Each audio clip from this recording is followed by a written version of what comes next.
La séance est ouverte. Mes chers collègues, notre ordre du jour appelle donc la présentation d'une communication de nos collègues, Marine Hamlet et Frédéric Petit, sur un sujet extrêmement important, leur déplacement en Bosnie-Herzégovine, en Serbie et en Albanie du 12 au 17 mars dernier, dans le cadre d'une mission pays qui avait été décidée par le bureau de notre commission. Alors je vais leur laisser la parole. Je ne vais pas retarder trop, surtout qu'on a, après la rencontre avec l'ambassadrice du Royaume-Uni, ce que je voudrais simplement souligner, c'est évidemment l'importance et l'extrême difficulté du dossier balkanique. Je crois qu'il y a en France une assez grande réserve à l'idée d'un élargissement. Les Français n'aiment pas les élargissements de façon générale, et ils n'aiment pas les élargissements aux Balkans en particulier.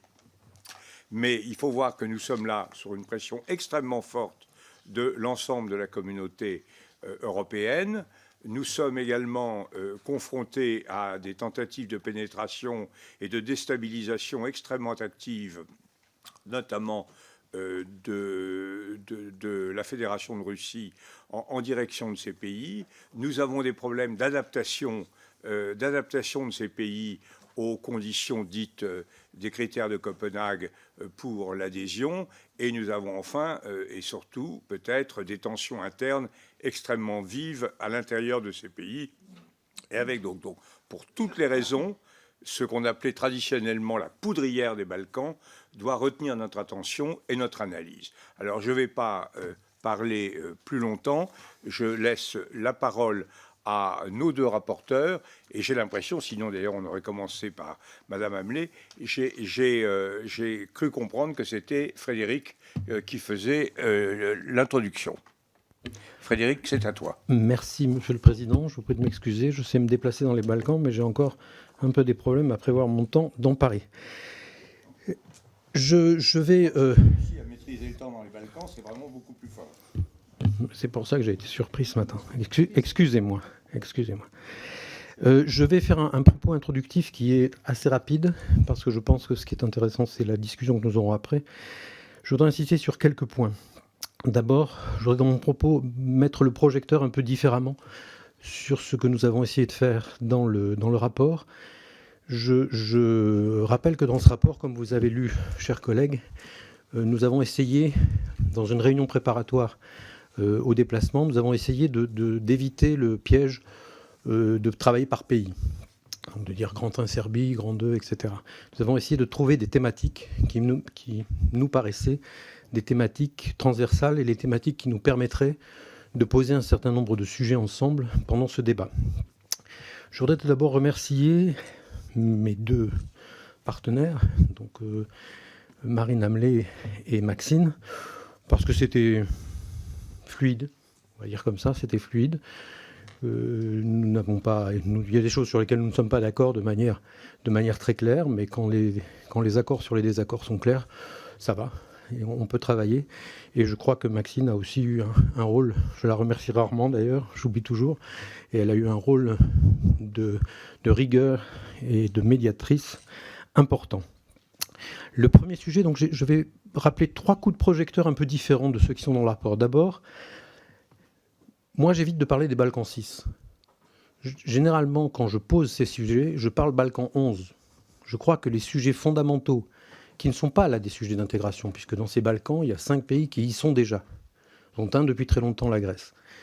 Mais je crois que dans les sujets que nous portons, dans les sujets qui sont posés par le modèle de l'Union européenne dans cette région, il faut travailler sur l'ensemble de la région qui ont les problèmes les mêmes, qui ont les mêmes problèmes. Par exemple, la démographie, par exemple, les problèmes de réconciliation. Je vous rappelle que les grands événements réconciliateurs que nous avons eus après des conflits dans cette région ces dernières années sont des événements qui se passent par-dessus la frontière européenne. C'est le conflit entre la Macédoine du Nord et la Grèce, le conflit entre la Bulgarie et la Macédoine, le conflit entre la Croatie et la Bosnie, par exemple.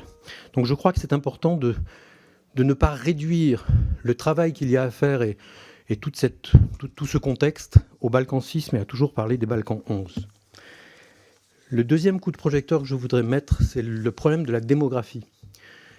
Je pense que tout le monde est conscient qu'il y a un problème démographique dans cette région. Ce que je tiens à dire, c'est que ce problème démographique est un problème de l'Union européenne. Si les Balkans se vident comme ils sont en train de se vider aujourd'hui, un peu pour des raisons naturelles et beaucoup pour des raisons sociales, il ne faut pas considérer que c'est un problème, que c'est leur problème. Si, dans 15 ans, dans 20 ans, les 2/3 ou les 3/4 de la population européenne vit et travaille entre Barcelone et Berlin, et que nous ayons confirmé ces déserts qui sont en train de se créer dans cette magnifique région où il y a énormément de choses à faire et où il y a une activité non seulement politique, mais également surtout économique à mener, environnementale, nous aurons failli.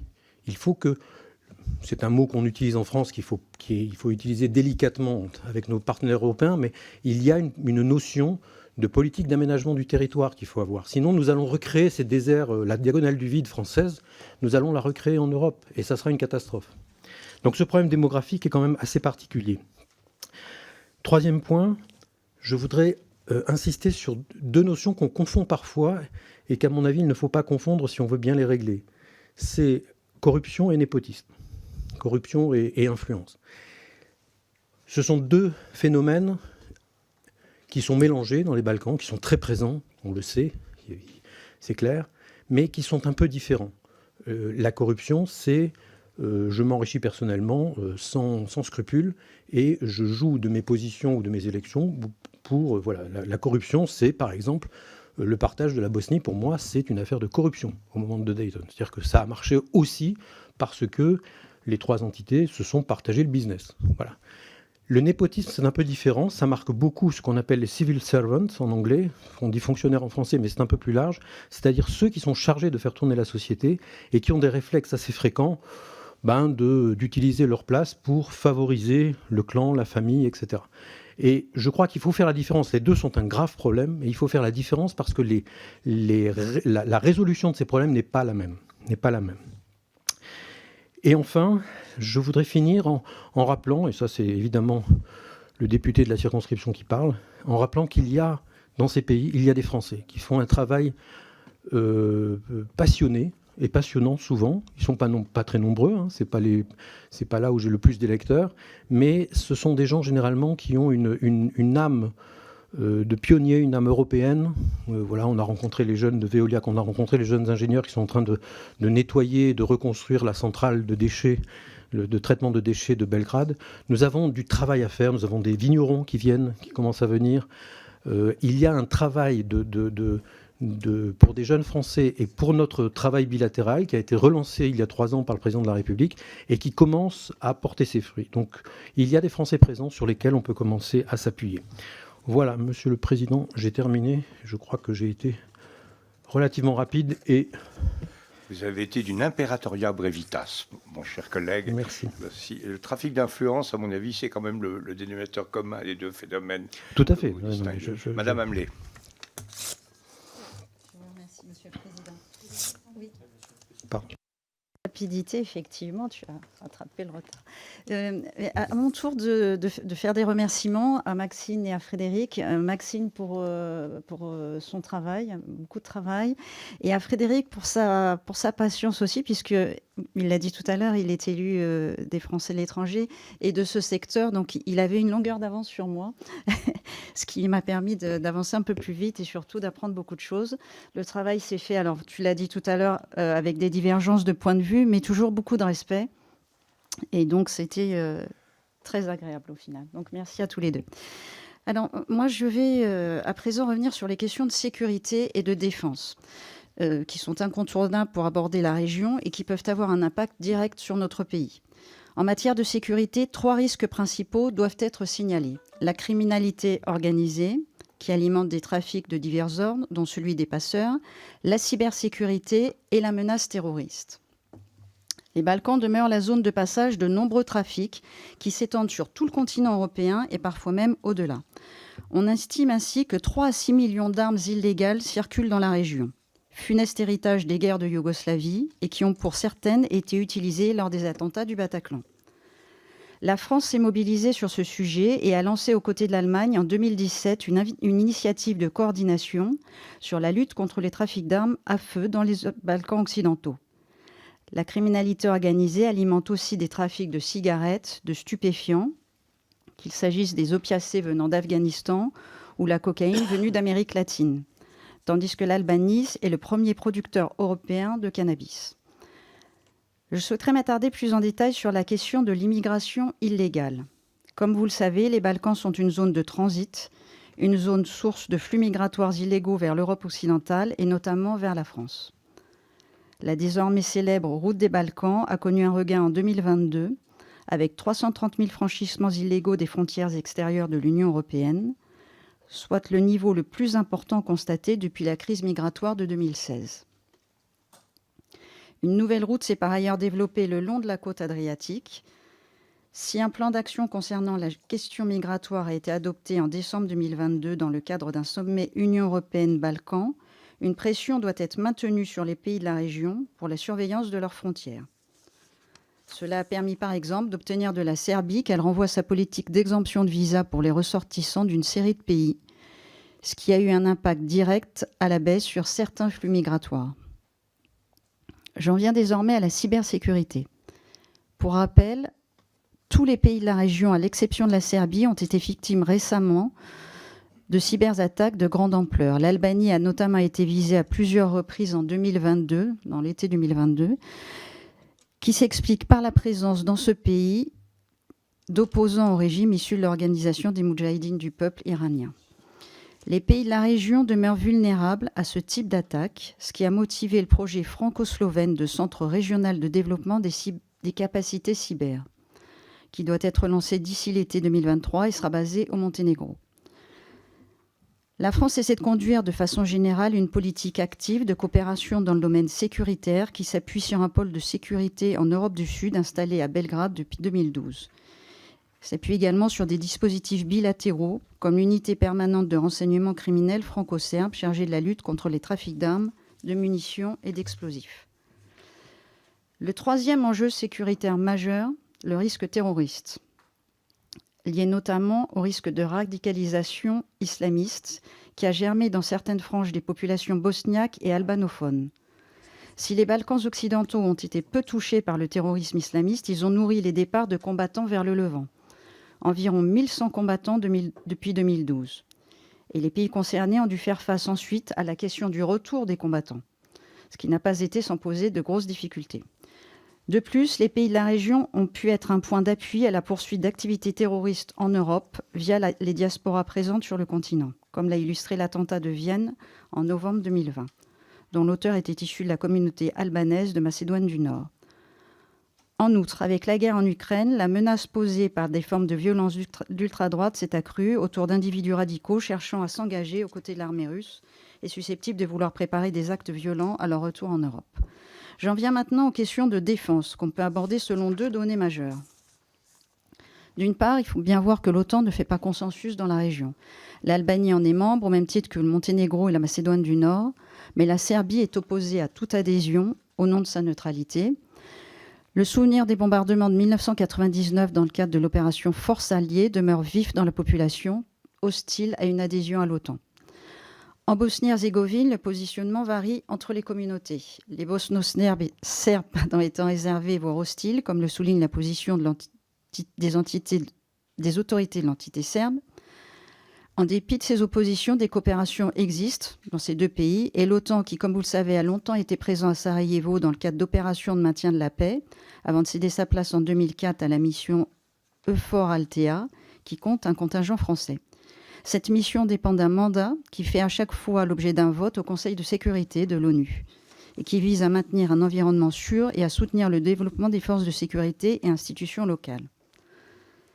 Les questions de défense reflètent directement les enjeux géopolitiques en présence dans la région. Nous avons évoqué la Russie, dont l'hostilité à toute extension de l'OTAN dans la région est très claire, mais on peut également mentionner la Turquie. La Turquie est très présente dans les opérations internationales de sécurité et mène une coopération active dans le domaine militaire, notamment avec l'Albanie, le Kosovo et de façon croissante avec la Serbie. La défense est également un domaine de coopération majeur pour notre pays, surtout avec la Serbie, autour d'échanges de haut niveau et la conclusion d'un paquet français contenant notamment des radars Thales et des hélicoptères Airbus H-145. En outre, les négociations sont en cours en vue d'un partenariat technologique qui serait conclu pour plusieurs décennies. Il m'appartient désormais de conclure cette communication autour de la question centrale des nationalités et de la citoyenneté dans une région où la mémoire des conflits qui ont marqué la dislocation de la Yougoslavie reste très présente. Cela est manifeste dans le cas de la Bosnie, qui, comme l'a rappelé M. Petit, dispose d'une organisation institutionnelle qui repose sur une égale répartition des attributions entre les peuples constitutifs, dont il importe de respecter les droits,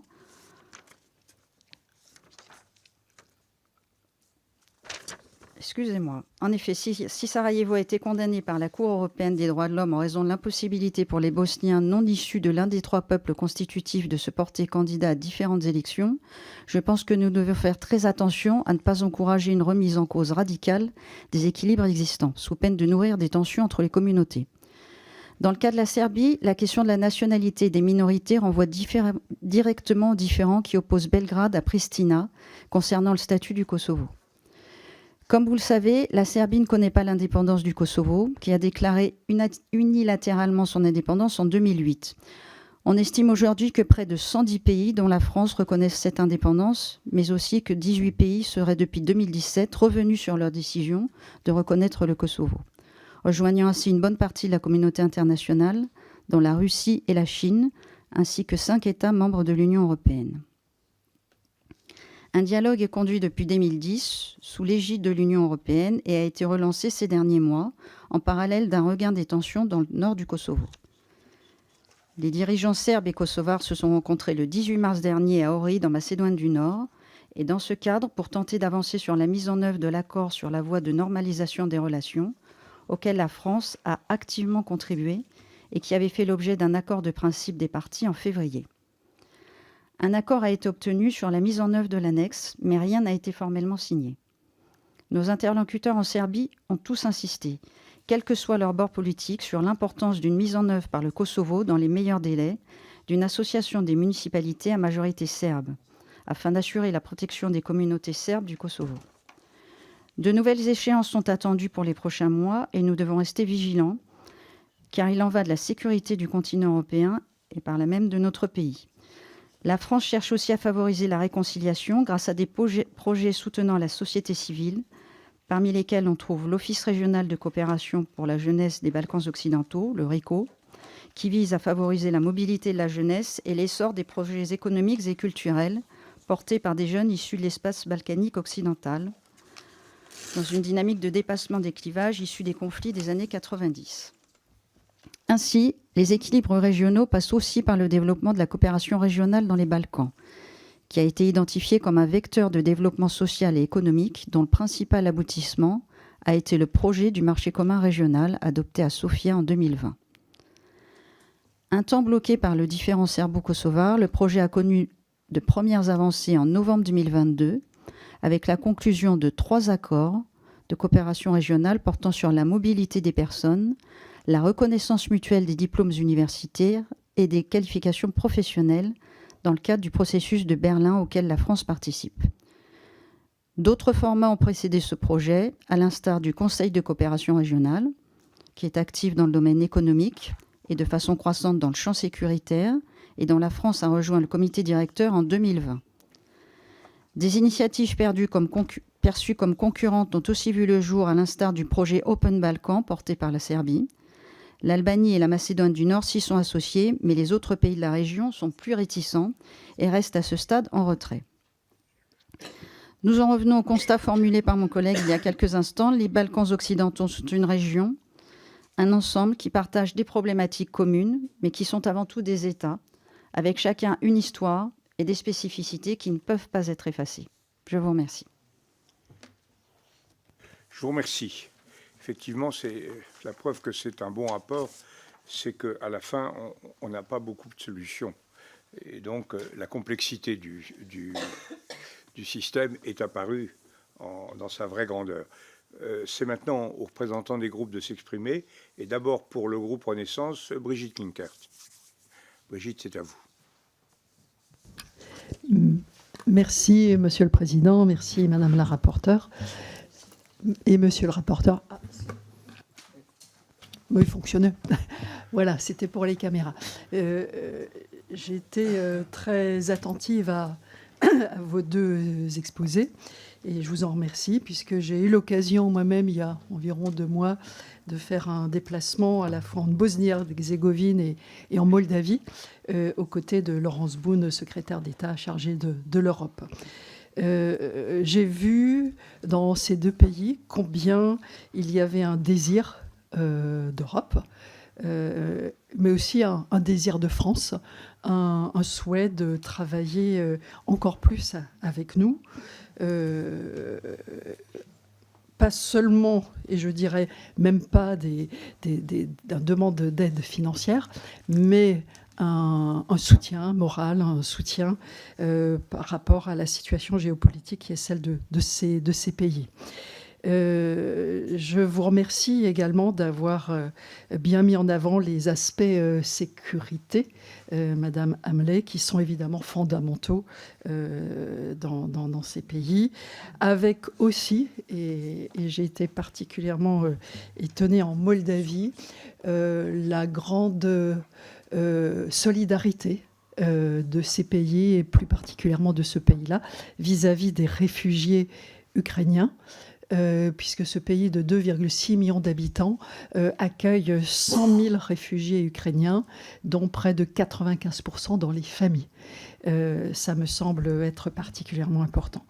Et le courage aussi des dirigeants de ce pays, plus particulièrement, la volonté d'intégrer l'Union européenne, même si, j'ai envie de dire, ça n'est pas encore gagné, puisque le chemin est encore long. Je n'ai pas, au nom de mon groupe, de questions particulières à vous poser, mais vous dire qu'il me semble important que nous puissions avancer avec eux et les aider à avancer dans la perspective de l'adhésion à l'Union européenne. Et je pense qu'une étape qui va être importante, c'est l'organisation le 1er juin prochain de la prochaine séance de la CPE en Moldavie, qui est un acte politique fort pour ce pays-là, mais également pour l'ensemble de cette partie de l'Europe qui a besoin de nous, qui mérite tout notre soutien sur le chemin qui doit le mener vers l'intégration à notre Union. Je vous remercie. Je vous remercie. Vous répondez, les rapporteurs, je ne sais pas lequel commence.